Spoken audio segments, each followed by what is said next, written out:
Muy bien, bueno, vamos a tener hoy en la reunión de varones diferentes clases de hombres. Y lo dividimos en varias partes: natural o terrenal, el hombre que no tiene a Cristo, el carnal, casi cristiano, el hombre fiel pero sin meta, y el hombre lleno del Espíritu Santo. Así que vamos a ir abriendo nuestra Biblia en Primera de Corintios, capítulo 2, versículo 14, Primera de Corintios, y luego vayan buscando, repartimos un poquito para cada lado, algunos leen y otros también, no lean siempre los mismos. Vayan buscando una dirección y así ustedes comparten conmigo el tiempo del mensaje y lo hacemos un poco más ágil. Dice entonces en 1 Corintios 2:14, pero el hombre natural no percibe las cosas que son del Espíritu de Dios, porque para él son locura y no las puede entender porque se han de discernir espiritualmente. Vamos a ver. Amado Padre que estás en el cielo, te damos gracias, Señor, por esta mañana, por esta tarde. Gracias por la reunión, Señor, de los varones. Esperamos tu bendición, Señor, para que podamos analizar todos estos tipos diferentes de varones, de hombres de Dios, para poder, Señor, tener una mejora en nuestra vida espiritual. Danos un pasito más, un escalón más, Señor, en esta tarde, en el nombre de Jesús. Amén. Muy bien, bueno, ese versículo entonces arrancando primero con el hombre natural, no percibe las cosas que son del Espíritu de Dios, porque para él son locura y no las puede entender porque se han de discernir espiritualmente. Nosotros no podemos hablar con la gente natural de las cosas de Dios porque no las entienden. Por más que le quieramos explicar, el hombre natural tiene que ser convertido y una persona que entre al camino cristiano. No puede ser una persona, cuando dicen natural, es una persona, un hombre común, que no ha tenido cambios, no ha tenido regeneración. Un hombre que no es espiritual, un hombre natural, que no percibe las cosas que son del Espíritu de Dios. Entonces lo definimos a un hombre natural o terrenal. En esta parte creo que ninguno de nosotros está en esa posición, así que tenemos que entender a los que están afuera de nosotros, ¿no? A la gente que está afuera del camino. En la otra parte tenemos al hombre que no tiene a Cristo. Es un hombre común y corriente, no tiene a Cristo. No es transformado, no es reformado, una persona que puede conformarse como está. Vamos a ir entonces a segunda de Crónica 7:14, alguien que me lo lea. Si se humillare mi pueblo, ninguno tiene. Sí. Dice, si se humillare mi pueblo, sobre el cual mi nombre es invocado, y oraren y buscaren mi rostro y se convirtieren de sus malos caminos, entonces yo oiré desde los cielos y perdonaré sus pecados y sanaré su tierra. Un hombre no convertido, no tiene a Cristo, pero hay una posibilidad, como leía el hermano Roberto, hay una posibilidad. Si se humillare mi pueblo en el cual mi nombre es invocado, si buscaren mi rostro, entonces yo iré de los cielos. Hay una condición, o sea que el Señor está dando una apertura. Sí, usted es común, usted es natural, usted es terrenal, usted es una persona sin Cristo, pero tiene la posibilidad de lograrlo, la posibilidad de tenerlo. Una persona que no conoce a Cristo. Y aquí está un poquito abarcando a la población, a un pueblo, a una tierra, a un país. Y este versículo nos viene mucho a la mente a nosotros, porque un país que no reconoce a Dios, un presidente que no reconoce a Dios, una persona que no habla de Dios, habla de sí mismo, de sus posibilidades, de sus capacidades. Un hombre no tiene a Cristo. Es no convertido, es un hombre terrenal, una persona común, corriente. Y la otra es un pecador sin esperanza espiritual. Romanos 3:23, lo sabemos todos. ¿Sí? ¿Qué dice? Por cuanto todo está destituido de la gracia. Muy bien. Por cuanto todos pecaron y están destituidos de la gloria de Dios. Una persona que es un pecador y no tiene esperanza espiritual. Es un ciego. Ahí en 2 Corintios 4:4, ¿qué dice? Dice, en los cuales el Dios de este siglo cegó el entendimiento de los incrédulos para que no les resplandezca la luz del Evangelio de la gloria de Cristo, el cual es la imagen de Dios. Muy bien, entonces es una persona ciega. ¿Sí? una persona que no entendió nada, en lo cual es el Dios de este siglo. Cuando dice Dios, ubicame ahí en ese versículo de Lucas, cuando dice Dios, ¿dice mayúscula o dice minúscula? Mayúscula. Dios. Ah, pero la segunda vez dice mayúscula. Bueno, el Dios de este siglo es el diablo, ¿no? El que gobierna este mundo y cegó el entendimiento. No puede ver las cosas espirituales porque está cegado espiritualmente y niega toda posibilidad del Señor. Una persona ignorante, ¿qué dice 1 Pedro 1:14? Como hijos obedientes, no os conforméis a los deseos que antes teníais estando en vuestra ignorancia. Muy bien. Antes era de una manera, ahora somos de otra. Si tenemos a Cristo somos de una manera y si no tenemos a Cristo somos de otra manera. Estas cosas que éramos antes, dice, ahora no las podemos tener. Como hijos obedientes, no os conforméis a este siglo, sino transformados por medio de la renovación de vuestro entendimiento. Este hombre que no tiene a Cristo es un hombre sin valores espirituales. No tiene valores espirituales. Es una persona que habla de sí mismo. Hace un rato estábamos allí con mi esposa y estábamos escuchando el informativo. Y el informativo dio una serie de informes sobre una persona que acababa de morir, una persona que se operaba para poder estar mejor allí y terminó muriéndose en estos días. Y en un momento le dije a mi esposa, no tenemos que escuchar estas cosas porque estas cosas no nos hace bien espiritualmente. Una persona que vivió para sí misma, una persona terrenal, una persona carnal, y nosotros ¿para qué vamos a escuchar eso? Para alimentar nuestra carnalidad. Esas cosas nosotros no tenemos que tenerlas, no tenemos que escucharlas, tenemos que obviarlas, ¿no? Y es bueno tener el control remoto cerca para salir de una pantalla y no escuchar cosas que no tienen nada que ver, no tienen valores espirituales. En cambio, cuando una persona escucha a un predicador, escucha a un hermano en Cristo, escucha a una hermana, escucha un mensaje, una canción bíblica, una canción espiritual, tiene valores espirituales. Y por último, en este punto, vive hundido, dice, en delitos y pecados. ¿Qué dice Efesios 2:1? Y él dio a vosotros cuando estabais muertos en vuestros delitos y pecados. Delitos. ¿Y él os dio qué? Vida. ¿Él os dio? Vida. Vida. Ah, está.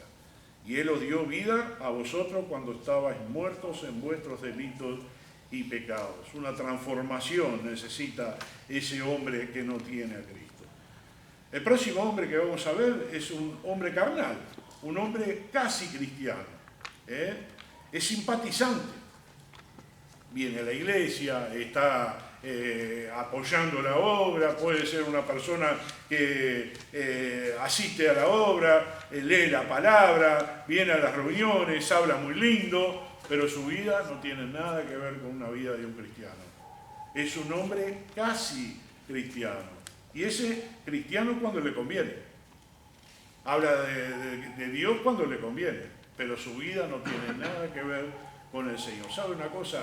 A Dios no lo podemos engañar. Y eso es importante que lo tengamos en cuenta mientras estamos en nuestra vida diaria y cotidiana. A Dios no lo vamos a engañar. Dios está viendo lo que tú estás viendo, Dios está oyendo lo que tú estás oyendo, Dios sabe los secretos más íntimos de tu corazón y de tus pensamientos. Cuando nadie lo sabe, Dios lo sabe. Y a Dios no lo vamos a engañar. Así que el casi cristiano, hay que tener mucho cuidado con el casi cristiano, porque habla muy bien, tiene buena labia, pero es un hombre carnal. ¿Qué dice 1 Corintios 3, 1 al 3? De manera que yo, hermanos, no pude hablaros como a espirituales, sino como a carnales, como a niños en Cristo. Os di a beber leche y no vianda, porque aún no eras capaces, ni sois capaces todavía, porque aún sois carnales. Pues habiendo entre vosotros celos, contiendas y disensiones, ¿no sois carnales y andáis como hombres? Gracias, hermano. Mire, qué claro que está ahí. Está hablando de una persona casi cristiana.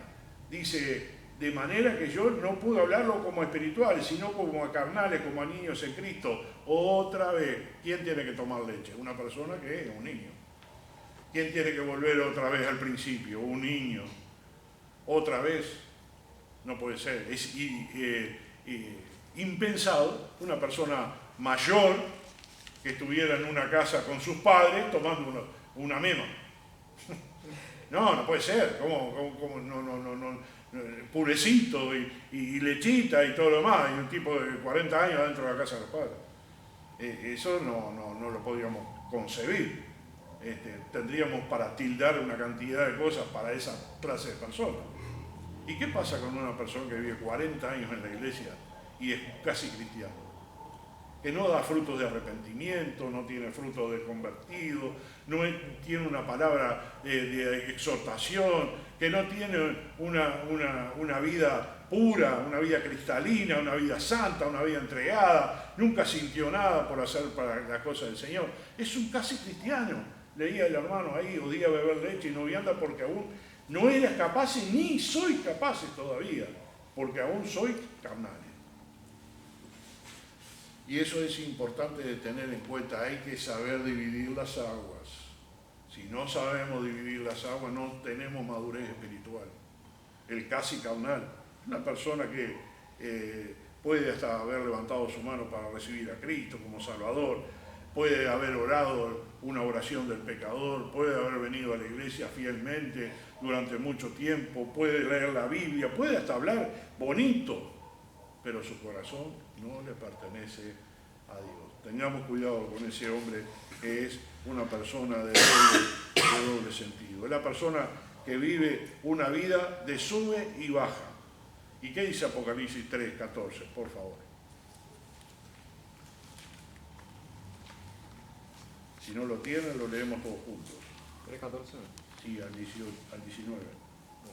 Y escribe al ángel de la iglesia de la iglesia: he aquí el amén, el testigo fiel y el verdadero, el principio de la creación de Dios, dice esto: yo conozco tus obras, que ni eres frío ni caliente. Ojalá fuera frío o caliente, pero por cuanto eres tibio y no frío ni caliente, te vomitaré de mi boca. Porque tú dices: yo soy rico y me he enriquecido, y de ninguna cosa tengo necesidad, y no sabes que tú eres desventurado, miserable, pobre, ciego y desnudo. Por tanto yo te aconsejo que de mí compres oro refinado en fuego, para que seas rico, y vestiduras blancas para vestirte, y que no descubras la vergüenza de tu desnudez, y unge tus ojos con colirio para que veas. Yo reprendo y castigo a todos los que amo. Sé pues celoso y arrepiente. Gracias, hermano. Ese es un mensaje muy duro, ¿no? Cuando tocamos este mensaje temblamos, porque la gente, en vez de estar bien con el Señor, dice: bueno, entonces me enfrío, me voy a alejar del Señor. Un gran porcentaje dice: para no ser hipócrita, yo me voy de la iglesia. O sea que no ha tenido realmente un cambio en su vida, no ha tenido una conversión. Y eso no lo podemos medir nosotros. Yo no puedo medir a una persona si es espiritual o no. Sí, por los frutos, como dice la palabra de Dios, y a su vez ustedes también me pueden ver a mí si soy maduro espiritualmente o soy una persona que no he crecido y sigo viviendo una vida de pecado. ¿Saben una cosa? Esa persona es una piedra de tropiezo. Porque el inconverso, escuchando a esa persona, que es una persona tibia, que anda un poquito para acá y otro poquito para allá, se acomoda con todo, una persona que también es una piedra de tropiezo, porque el inconverso lo escucha y dice: bueno, entonces yo también puedo ser de esa manera. Y no procede a una conversión. El Señor dijo que teníamos que nacer de nuevo. Esa palabra es una palabra fuerte. Se lo dijo a Nicodemo, pero era para todos nosotros. Tenemos que nacer de nuevo. Si no nacemos del Espíritu, no estamos salvos. Y hay que tener cuidado. Muchas veces decimos: una persona que viene a la iglesia siempre y habla muy lindo y ora y hasta capaz que predica, pero no es salvo. Nos ha pasado muchas veces trabajando en APE. Yo ahora no trabajo en APE, ni mi esposa tampoco. Pero muchos años estuvimos, yo llegué a ser presidente por unos 4 años acá en Uruguay del grupo, y veíamos que maestras que hace años estaban enseñando la palabra de Dios no eran salvas. No eran salvas. Algunas fueron salvas en el curso. Recuerdo cuando mi esposa me venía y me contaba: ¿sabés que fulana ¿Sabe lo que hizo? Me pidió para ser salvo, porque no era salvo. O sea, hasta logró llegar a la meta de ser maestro o maestra de la escuela dominical y no se había convertido. Hay muchas personas que no son convertidas y hay que tener mucho cuidado. Por eso el Señor nos dice que nos examinemos a nosotros mismos. Entonces llegamos al otro punto, al hombre fiel, pero sin metas. Es una persona conformista, no se preocupa por nada. Vamos a ver Mateo 17:4, cuando hubo el tema de la transfiguración. ¿Quién lo quiere leer? Mateo 17:4. Algunos, Lucas y David y Caleb, a leer un poquito, vamos.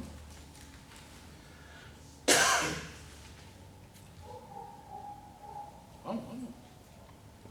¿Tenés? Dale.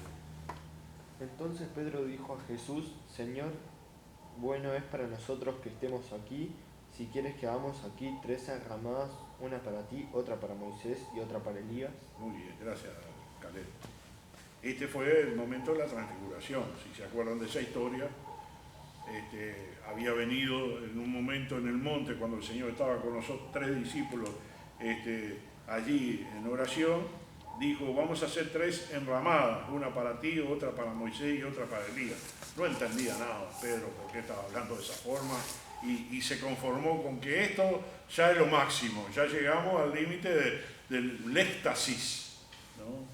Pero no era la meta del Señor vivir en una ramada, en una montaña de Israel. Había muchas cosas más para adelante. ¿Qué dice Mateo 26, 40 al 46?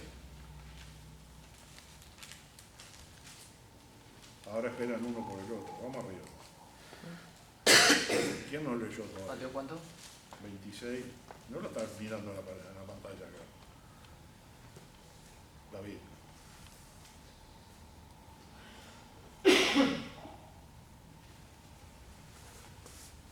¿No? 26, 40. Dale. Dice: vino luego a sus discípulos y los halló durmiendo. Y dijo a Pedro: ¿así que no habéis podido velar conmigo una hora? Velad y orad para que no entréis en tentación. El espíritu a la verdad está dispuesto, pero la carne es débil. Otra vez fue y oró por segunda vez diciendo: Padre mío, si no puede pasar de mí esta copa sin que yo la beba, hágase tu voluntad. Vino otra vez y los halló durmiendo, porque los ojos de ellos estaban cargados de sueño. Y dejándolo se fue de nuevo y oró por tercera vez, diciendo las mismas palabras. Entonces vino a su discípulo y le dijo: dormid ya y descansad. He aquí ha llegado la hora, y el Hijo del Hombre es entregado en manos de pecadores. Levantaos, vamos, ved que se acerca el que me entrega. Bueno, gracias, Ana. Entonces esta parte la podríamos decir que es una persona que no se preocupa por nada. El Señor le está pidiendo: por favor, ora, que está llegando. Pero ellos no dimensionaron a qué altura de prueba estaba por pasar. Me imagino que después se arrepintieron.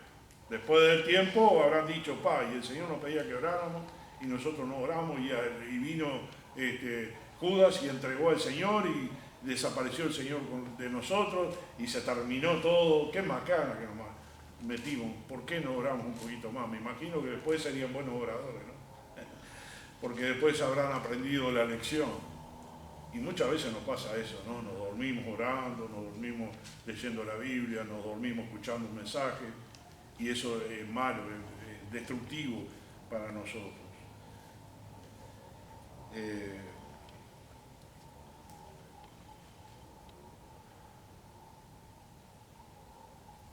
El próximo era Marcos 8, 22 al 26.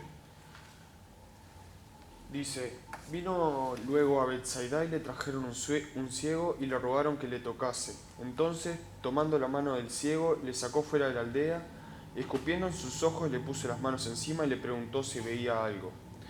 Él mirando dijo: veo los hombres como árboles, pero los veo que andan. Luego les puso otra vez las manos sobre los ojos y le hizo que mirase, y fue restablecido, y vio de lejos y claramente a todos. y lo envió a su casa diciendo, no entres a la aldea ni le digas a nadie en la aldea. Muy bien, gracias, Lucas. Esta parte es una persona ciega, ¿no? Y le pidió al Señor que le limpiara, y tuvo el Señor que hacerlo 2 veces. ¿Sí? Muy pocas veces el Señor hizo eso, ¿no? Primero lo hizo lodo, le untó y después volvió otra vez. Eso no pasaba en otros milagros de allí, pero quizás el Señor lo estaba probando, ¿no? Para ver si realmente él quería ver y confiara en el Señor. Pero era una persona ciega. Y una persona ciega no puede ver las cosas espirituales. No puede asimilar espiritualmente las cosas. Volvemos al primer punto, un hombre natural. Un hombre que no percibe las cosas que son del Espíritu. No siente nada. Bueno, eso lo voy a dejar para el próximo punto. Ese hombre sin meta determinada no quiere hacer nada. Y a todos tiene problemas para eso. Y se vuelve perezoso en la obra de Dios. ¿Qué dice Proverbio 22:13? Dice el perezoso, el león está afuera, seré muerto en la calle. Y por eso no sale. Acá, gracias a Dios, no tenemos leones afuera, pero parece que algunos dicen, está lloviendo, no voy. Tal cosa, no hago. Mañana dice que va a llover fuerte. Va a ser una prueba para los creyentes. Porque si mañana llueve fuerte, quién sabe si alguno dice, no, mejor me quedo en mi casa. Porque está lloviendo fuerte. Entonces no voy. Y muchas veces ponemos excusas tontas, ¿no? Como decía el perezoso, el que no quiere hacer nada. Y también habla sobre el perezoso en la obra de Dios. Un hombre sin meta determinada. ¿Cuál sería mi meta como hijo de Dios, ¿no? Y ahora voy a entrar al hombre espiritual lleno del Espíritu Santo. El primero es aquel que le es fiel a Dios, a su palabra, a su iglesia. Está en la retaguardia, está en el frente, está en el lugar de trabajo primero. Honra a Dios en todo, se guarda para Dios y el maligno no le toca porque es un hombre espiritual en oración. Aún cuando viene la prueba. Decía el hermano acá cuando su cuñada estaba con problemas, Tabita, hay que confiar en el Señor. Bueno, es difícil confiar en el Señor cuando uno tiene esta prueba tan grande. Porque uno ya puede ver que, bueno, puede ser el final de mi vida, qué va a pasar con todos mis niños, qué va a pasar con mi esposo, qué va a pasar con mis padres, qué va a pasar con la iglesia, qué va a pasar con mi ministerio. Es un problemón, ¿no? Yo estuve hace muy poquitos meses y ustedes lo saben. Para mí era como, ¿qué pasó acá? No puede ser, de un día para el otro se me terminó todo. Y me cuesta, y me costó, y me cuesta todavía, y yo sé que todavía tengo un tramo para pasar, y voy a estar guardado por un tiempo también, y voy a estar operado, y todo eso se le mueve a uno. No es fácil, no es fácil. Y uno puede mirar a los hermanos que están pasando cosas muy grandes y puede decir, bueno, yo le apoyo en oración, pero tiene que sentirlo de corazón. Tiene que tenerlo aquí adentro. ¿Sabe? Una persona llena del Espíritu Santo depende de Dios y sabe a quién ha creído. Job decía que no importaba lo que le pasaba, pero el Señor lo iba a cuidar. No importa. Todo lo que me pasa no importa. ¿Sabe una cosa? Cuando usted se desprende de las cosas materiales y empieza a adquirir las cosas espirituales en su vida, usted tiene una visión diferente totalmente de la obra, de Dios, de la obra, de lo que es una iglesia, todo, absolutamente. ¿Qué podríamos decir de este hombre José que sufrió tantos desasiegos en su vida y contrariedades para luego llegar a ser premiado por Dios? Pero en el transcurso del método del trabajo de Dios, fue muy difícil que José mantuviera un nivel de fidelidad a Dios cuando estaba en la situación que estaba. Primero lo venden los hermanos, después lo traiciona la patrona, después lo encierran en la cárcel, después se olvidan lo que él le había dado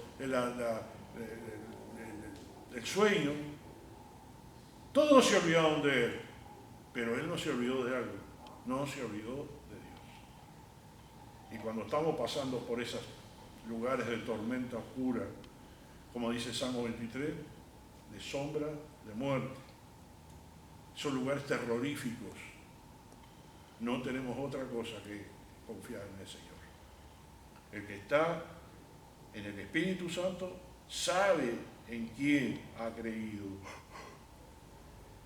Y un versículo precioso que me encanta, me quedan dos nomás. Primera Reyes 2, 19, 18, que dice: Y yo haré que queden en Israel 7.000 cuyas rodillas no se doblaron ante Baal y cuyas bocas no lo besaron. Muy bien. Cuando él pensaba, Elías, que estaba solito, Dios dijo: tengo 7.000 que no han doblado sus rodillas. Dios sabía más que Elías. Elías se sentía muy solo. Y Señor, ¿estoy yo solo? No, tengo 7.000 que no doblaron sus rodillas a Baal. 7.000 fieles que esperan en mí todavía, que tienen esperanza en mí. Así que Dios está hablando, y cuando dice no han doblado sus rodillas, no se han doblegado frente al pecado, frente a la mundanalidad, frente a la idolatría, confían en mí todavía. El hombre lleno del Espíritu Santo espera en Dios, pase lo que pase en su vida. Y por último, el gran versículo que todos lo sabemos hasta de memoria, ¿no? Daniel 1:8. Y Daniel propuso en su corazón no contaminarse con la comida del rey ni con el vino que le había, por tanto pidió al jefe de los eunucos que no se le obligase a contaminarse. Ahí estaba Daniel, en un país extraño, con una vida extraña. Ustedes saben que los israelitas no pueden comer de la forma que comen los otros hombres gentiles. Ellos tienen su tratamiento para comer y hay que tratarlo bien para no contaminar su comida. Y Daniel propuso no contaminarse con esa comida, por más linda que sea, por más hermosa y grande que fuera. Daniel dijo: no lo voy a ser fiel al Señor. Y él sabía que estaba en el filo, en el pretil estaba, porque sabía que podían castigarlo hasta él morir por no hacer caso al rey. Pero gracias a Dios, él se mantuvo firme y Dios lo premió. La gran pregunta ahora: ¿qué clase de hombre eres tú? Mira un poco allí en la pantalla, en la pizarra. ¿Qué clase de hombre soy? El que Dios quiere que tú seas es el último. Y si tú te ubicas en algunos escalones más arriba, entonces tienes que decir: tengo que hacer lo que Dios quiere. Tengo que ser lleno del Espíritu Santo. Tengo que ser un hombre santo. Tengo que ser un hombre entregado. Los que tienen esposas tienen que amar a sus esposas y cuidarlas, porque el Señor nos manda que las tratemos bien. Y a ustedes, jóvenes, el día que el Señor les dé una esposa, tienen que tratarla como el Señor quiere, aunque ellas no los quieran. Hay algo muy positivo. Yo una vez estuve estudiando, y capaz que lo comenté en alguna manera. ¿Ustedes se dieron cuenta que la Biblia dice que el hombre tiene que amar a su esposa? Pero no dice que la mujer tiene que amar a su marido. ¡Wow! ¡Qué golpe!, ¿no? Dice que nosotros los varones tenemos que amar a nuestras esposas y cuidarlas como vaso más frágil. Pero no dice a la mujer que tiene que amarnos a nosotros, sino que dice que se sujeten a nosotros, porque son mujeres cristianas.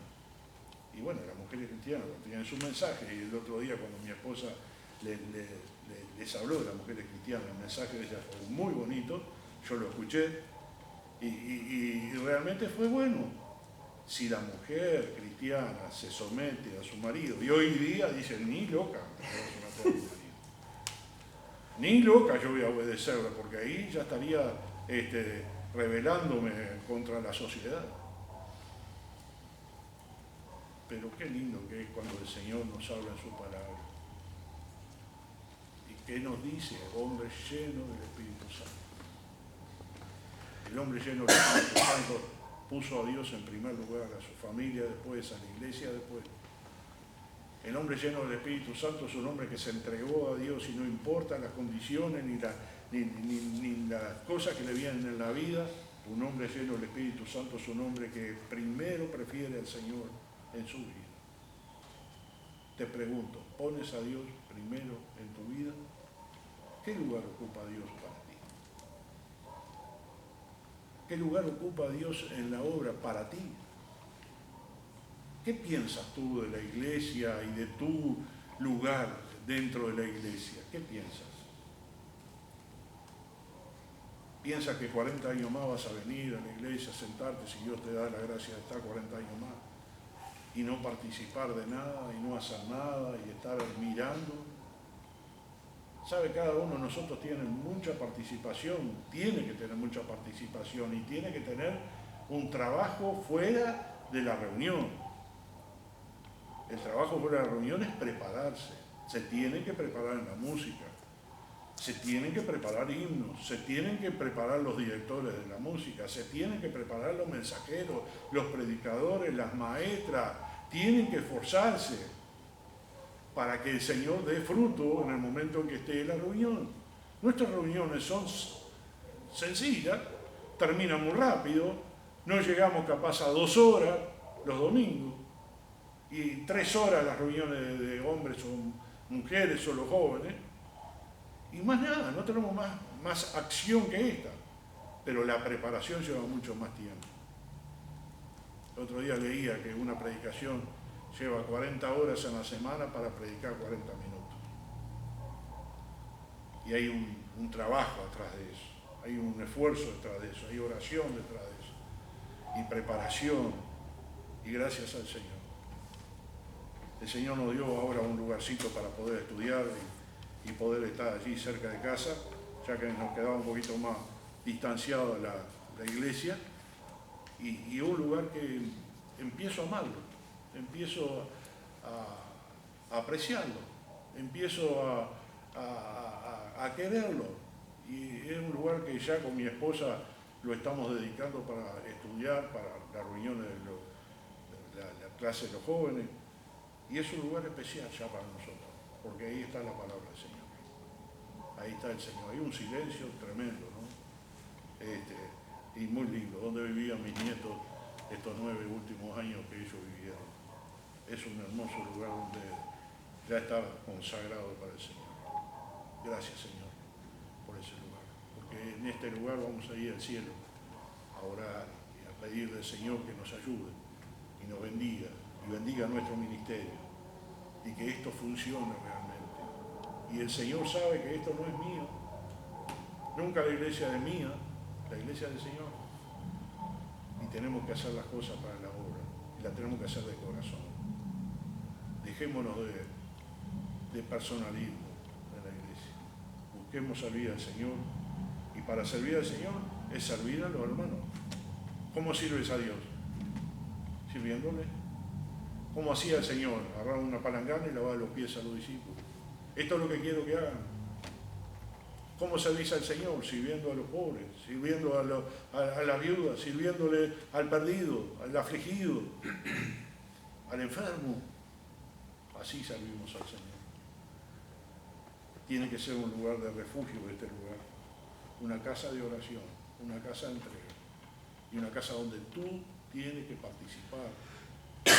Cuando el hermano Andrés pide el testimonio, tenemos que saltar un testimonio detrás del otro, porque es importante que tú hables, porque no es para ti, es para tu hermano que está sentado al lado tuyo, para que tu hermano escuche que tú también sos bendecido y que él también puede ser bendecido. Es para la gloria de Dios, para decirle: Señor, te amo y te pongo primero en mi vida, y primero eres tú, Señor, y haré lo que tú dices que tenga que hacer, y obedecer al Señor. Amén. Oramos. Amado Padre que estás en el cielo, te damos gracias, Señor, por este tiempo, y te pedimos, Señor, en oración que tú muevas el corazón de estos varones, y que estos varones lleguen a ser varones de Dios, que estos varones lleguen a ser varones consagrados, sean varones entregados, que pongan a Dios primero en sus vidas, Señor, que no sean mundanos, que no sean naturales, que no sean hombres sin metas, que la meta de ellos determinada en su corazón es amarte y servirte en todo lo que tú pidas, Señor, porque es para tu gloria. En el nombre de Cristo Jesús.